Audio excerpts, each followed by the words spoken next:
फलानी फलानी कंपनी का आईपीओ आया है, बहुत ज्यादा हाइप है सोशल मीडिया पे या मेन स्ट्रीम मीडिया पे। आप देख रहे हैं आपका जो फेवरेट इन्फ्लुएंसर है वो भी इसके बारे में बात कर रहा है। अब ऐसे में सवाल ये उठता है कि आपको पैसा लगाना चाहिए कि नहीं लगाना चाहिए। अब इस सिचुएशन में अगर आपको पैसा लगाना है तो ये एक नंबर है जिसके बारे में आपको जरूर पता होना चाहिए। अगर नहीं पता किया तो रिग्रेट पक्की है। मैं जिस नंबर की बात कर रहा हूँ उसको बोलते हैं grey market premium. Grey market premium basically ये बताता है कि सेकेंडरी मार्केट में लिस्टिंग से पहले जो आपके स्टॉक्स हैं उनका प्राइस किस दाम पे ट्रेड हो रहा है। हाई ग्रे मार्केट प्रीमियम का मतलब है कि लिस्टिंग एक्सपेक्टेड है कि आपको गेंस देगी। अगर ग्रे मार्केट प्रीमियम नेगेटिव चल रहा है इसका मतलब यह है कि सिग्नल काफी स्ट्रांग है लॉस के लिए। लेकिन एक बात का आपको खास ख्याल रखना होगा कि ग्रे मार्केट प्रीमियम जो है वो एक स्पेकुलेटिव नंबर है। इसको आप ऑन इट्स ओन नहीं ले सकते। इसको आपको और दूसरी चीजों के साथ में मिला के देखना पड़ेगा कि वो सच में मैटर करता है कि नहीं करता, क्योंकि स्पेकुलेटिव नंबर्स कभी भी आपको 100% अश्योरिटी नहीं देते हैं। तो सबसे पहला जो मैं एक चीज चेक करता हूं कि प्रमोटर की होल्डिंग कितनी है। क्या इस आईपीओ के बाद में प्रमोटर एक्चुअल में अपनी होल्डिंग को रिड्यूस कर रहा है, अपनी इक्विटी को डंप कर रहा है जनता के ऊपर, तभी वो आईपीओ लेके आया है और वो एग्जिट कर रहा है। इस पैसे को वो लोग कैसे यूज करने वाले हैं, जो मार्केट से पैसा निकाला जा रहा है या उठाया जा रहा है उसको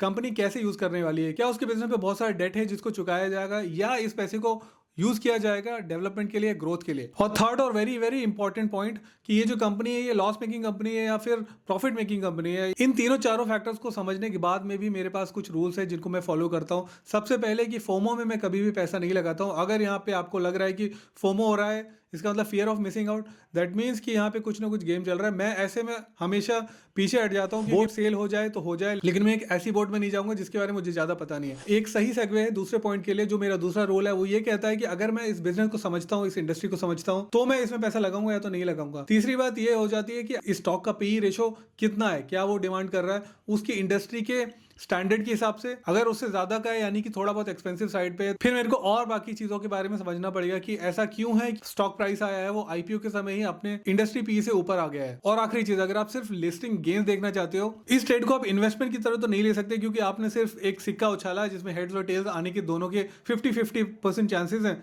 या तो आपको फायदा होगा या तो आपको नुकसान होगा।